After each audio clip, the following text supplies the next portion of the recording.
सो guys यार, welcome back to so well. तो आज हम लोग एक्सप्लेन करने वाले हैं सोलो लेवलिंग के सीजन 2 का एपिसोड नंबर 9। सो ज़्यादा टाइम वेस्ट ना करते हुए एक्सप्लेनेशन को शुरू करते हैं। तो सोलो लेवलिंग सीजन 2 के एपिसोड नंबर 9 की शुरुआत होती है जब जिन्वो एलेक्सिर ऑफ लाइफ क्राफ्ट करता है। फिर जिन्वो डीमन मोनार्च की ड्रैगन की शैडो को एक्सट्रैक्ट करता है और फिर उसका नाम रखता है कैसल। जिसके बाद जिन्वो एक र्यून स्टोन समन करता है और उसे क्रश करता है, जिसके बाद उसे एक नई एबिलिटी मिलती है जो कि है शैडो एक्सचेंज एबिलिटी, जिससे कि वो अपने शैडो सोल्जर्स के साथ जगह स्वैप कर सकता है।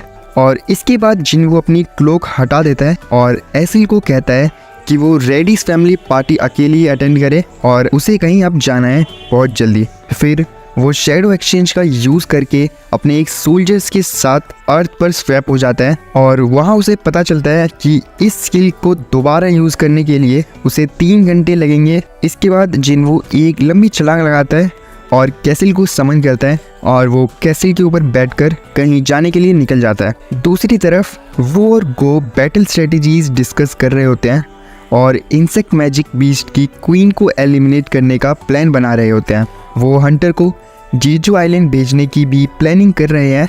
वो गो को बताता है कि अभी तक उसने जिन्वो से कांटेक्ट नहीं किया है, लेकिन वो उसे कांटेक्ट करने की पूरी कोशिश कर रहा है। इसके बाद बेक और उसका दोस्त ब्योंगो एक डिनर में होते हैं। बेक ब्योंगो को बताता है कि वो अगली जीजू आइलैंड में पार्टिसिपेट करेगा क्योंकि वो इंसेक्ट मैजिक बीस्ट को किसी और को यिनशुक की तरह मरने नहीं देना चाहता। ब्योंगो कहता है कि वो सिविल सर्विस एग्जाम की तैयारी कर रहा है ताकि सिविल सर्वेंट बन सके। इतने में ही जिन्वो अपनी माँ से हॉस्पिटल में मिलने जाता है। वो एलेक्सिर ऑफ लाइफ अपनी माँ को पिलाता है जो उनके कुछ वुंड्स हील कर देता है, पर वो तुरंत नहीं जागती। फिर कुछ देर बाद उनकी माँ उठ जाती है और जिन्वो ने सब कुछ बताता है जो कि उनके कोमा में जाने के बाद हुआ। उनकी माँ उसका शुक्रिया अदा करती है और दोनों ही इमोशनल हो जाते हैं। इसके बाद अगली सुबह 2 डॉक्टर्स जिन्वो की माँ की रिकवरी के बारे में डिस्कस करते हैं। एक डॉक्टर दूसरे को बताता है जिन्वो की माँ और उनका परिवार तुरंत ही डिस्चार्ज होना चाह रहे हैं।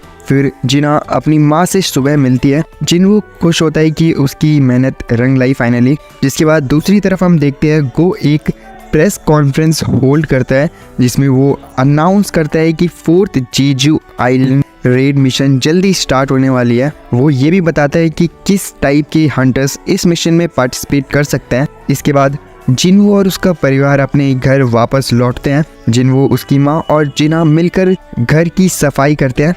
फिर जिन्वो सोचता है कि कहीं उसने कोई ऐसी लाइन क्रॉस तो नहीं कर दी जो उसे नहीं करनी चाहिए थी एक हंटर होने के नाते। और इसके बाद वो अपने माँ से अपने ऑक्यूपेशन और पिता के बारे में बात करता है, जिसके बाद उसे एक फ़ोन कॉल आता है। और इसी के दूसरी तरफ वो और गो के ऑफिस में बैठकर बात कर रहे होते हैं। वो थॉमस एंड्रे के बारे में डिस्कस करते हैं जो एक American S rank authority Hunter है और जो प्रेस कॉन्फ्रेंस के बाद आया था।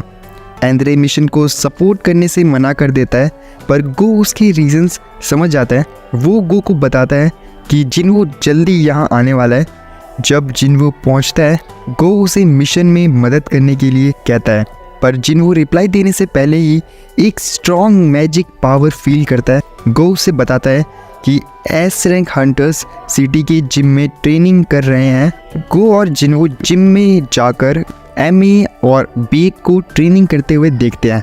चोई उनके साथ जुड़ता है और जिन्वो को हंटर्स और गिल्ड्स की इंफॉर्मेशन देता है। गोटो का ट्रांसलेटर जिम में कुछ हंटर्स के बारे में रूड कमेंट्स करता है, जिससे जोंगसू और कुछ और हंटर्स उसे टकरा जाते हैं। गोटो एक फ्रेंडली मैच का सजेशन देता है, पर वो चाहता है कि सिर्फ एस रैंक हंटर्स ही इसमें पार्ट ले। गो कहता है कि नॉन कॉम्बैट हंटर्स को हमें इंक्लूड नहीं करना चाहिए। एक मैच के रूल्स में और भी कंडीशंस ऐड करता है और गोटो उन सभी कंडीशन से अग्री कर लेता है। और एक तरफ हे इन, बेक, गोटो और एमए एक टीम में होते हैं, जबकि दूसरी तरफ दूसरी टीम में टवाटा, कुमामोटो, होशिनो और तनाका होते हैं और दोनों ही टीम मैच के लिए एकदम रेडी होती है। लेकिन एपिसोड का एंड होता है जब कोई मैच का स्टार्ट होने का अनाउंसमेंट करता है और इसी के साथ एपिसोड एंड हो जाता है। सो नेक्स्ट एपिसोड में यार हमें बहुत ही तगड़ी इनकी फ्रेंडली मैच देखने को मिलने वाली है। आप लोग कितने ज़्यादा एक्साइटेड हो अगले एपिसोड के लिए आप नीचे कॉमेंट करके हमें बता सकते हो। बाकी यार